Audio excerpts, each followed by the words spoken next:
You're tuning into Black and White Sports on YouTube. The no-holds-barred truth on sports.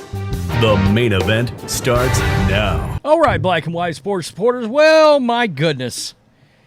We knew it was bound to happen, but it's now officially happened. We've got somebody over at ESPN, namely their biggest race-baiting fish of them all, Stephen A. Smith, coming out, and he is now tying racism with Caitlin Clark and Donald Trump.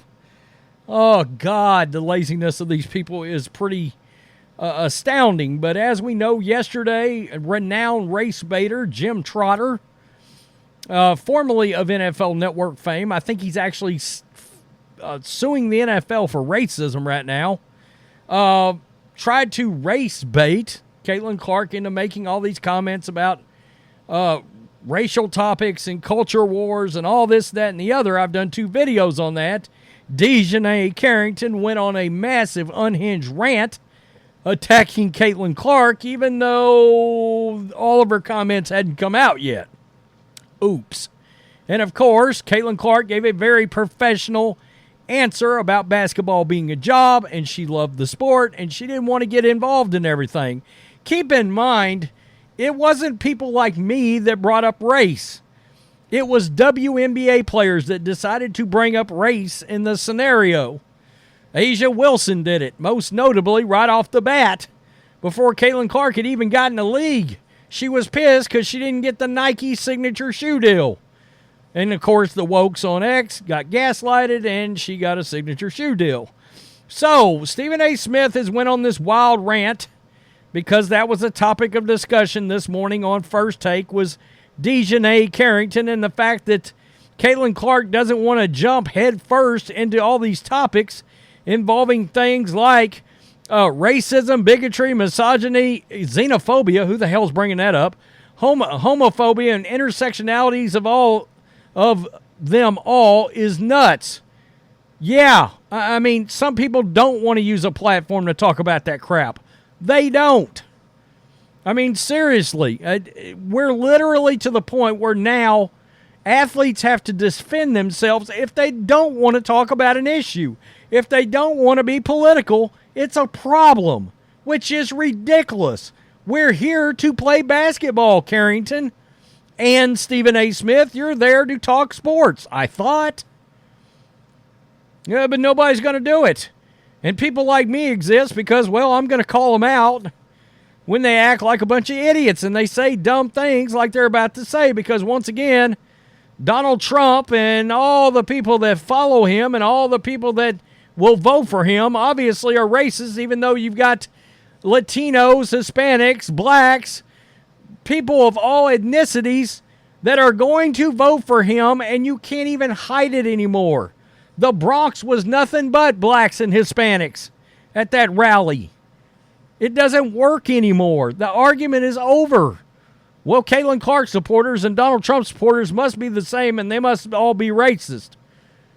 You're idiotic. Number one, I know a lot of Donald Trump supporters. John Matrix is one, who, of course, owns the channels with me, all 4 of the channels, and he's a black guy, and he's voting for Trump. Christ's sakes. Let's listen to Stephen A. and his moronic rant. But there's a broader issue here that can't be escaped, and that is this. She is a white young lady, and she's been a magnet in a way that has benefited the league in ways that others have not, even though their efforts have been worthy and deserving of being as celebrated, if not even more celebrated. And it's a reminder that no matter how far we believe that we have advanced as a society, there's still such a long way to go, because in the end, if you're white, you're bright, you're right, and as a result, the shine comes your way in the eyes of a lot of people in America. Let's transition. Very uncomfortable to touch on, but just factually correct. You have somebody that's a presidential candidate. What is his claim to fame? Make America great again. What have people interpreted that to mean? Make America white again. These are the things that critics have said. He has his supporters spanning the tens of millions. There are others on the other side having tens of millions of the supporters on their side. What has that led to? A divide. It is not a divide that is created. It is a divide that's illuminated because it's highlighting and showing that it's been in existence all along. It hasn't gone anywhere. As we travel for the NBA Finals, and Shanae is here with yours truly and Kendrick Perkins and Brian Windhorst and stuff like that. Yeah, in the city of Dallas, we're chilling, this metropolis, and, we're having a good time. Go to some of the outskirts of Texas. Go to some of the outskirts of Florida. Go to some of the outskirts of various places throughout this country, and you see places that ain't trying to hear all of that. It was the way that it was, and we ain't trying to change it for anybody. We holding on to this, whatever that it may be. And as a result of that, we find ourselves on too many occasions witnessing the conflict that we thought had subsided, that we thought had evaporated before our very eyes. And what we've learned is it has not. It has not. So Okay, so that's where we're going to end up right there. But he's now channeling Donald Trump. Rule America gets thrown under the bus as a bunch of racists. Isn't that great? I appreciate that, Stephen A. Smith. Wow. Again, it was an activist basketball league before Caitlin Clark ever showed up. That's something we brought up daily. It's been an activist basketball league. Caitlin Clark wants to come out of Iowa and try to become the best professional basketball player she can be. She has not brought up one thing in regards to marketing, in regards to her popularity, in regards to race, social justice issues, anybody's sexual proclivities and preferences. She hasn't gotten involved in any of that. And we're at a place in society where that's a problem. Not talking about these things is a problem.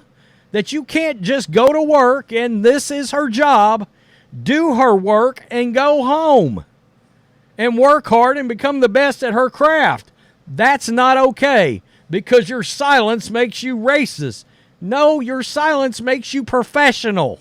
It's a job. I mean, my God, not everything has to be discussed. Why is it this some kind of rite of passage for Caitlin Clark to be part of this league? She's got to be woke and she's got to wear it on her sleeve all the time? It's pathetic. It's ridiculous. It is unprofessional.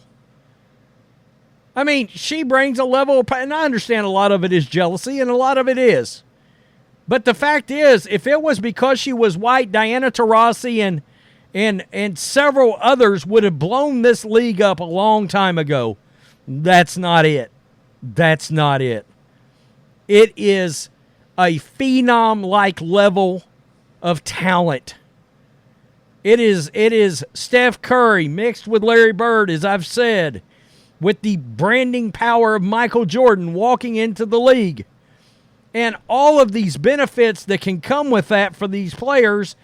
And what is sad, and I'm going to keep it real, Dejanay Carrington can talk about degrees from Stanford, but you're too damn ignorant to understand if you people were supporting Caitlin Clark, the benefits that would come to this league would be tenfold. New television deals, new marketing deals, new sponsorships, a easier life for playing basketball. You bitch about having to go overseas to play basketball. Okay. How about wrapping your arms around Caitlin Clark and accepting her? You guys have chose not to do that. You're too damn pissed and petty to see past your own egos. And yeah, she's straight and white and you hate her because of it. Let's just be honest. You guys made it about race, so we'll make it about race right back with some facts. Stop it. I mean, my God, it's ridiculous. You're mad that she is bringing traditional families in, which you guys obviously don't appreciate because you embrace Marxism and they hate traditional families. Let's not get confused there either. Wow, unbelievable. And Stephen A. Smith, I mean, it's ESPN, but, I mean, my God, somehow Donald Trump's going to get worked into it. I'm sure some other people are going to chime in on this. God, every time I think Stephen A. is finally getting some clarity, he goes out and does something like this. Because a little-known fact is, I think Stephen A. may still be a Republican. A lot of people don't know that. He used to be one at one time. Maybe he acts like he's not now because he always goes out there and tries to prove how woke he is. And I'm sorry, but I think if you gave him truth serum, I think he's voting for Donald Trump. But he's not going to let anybody know it. Tell me what you think. Peace. I'm out. Till next time. Thanks for watching the show. Be sure to like, comment, and subscribe. Be sure to tune in next time on Black and White Sports.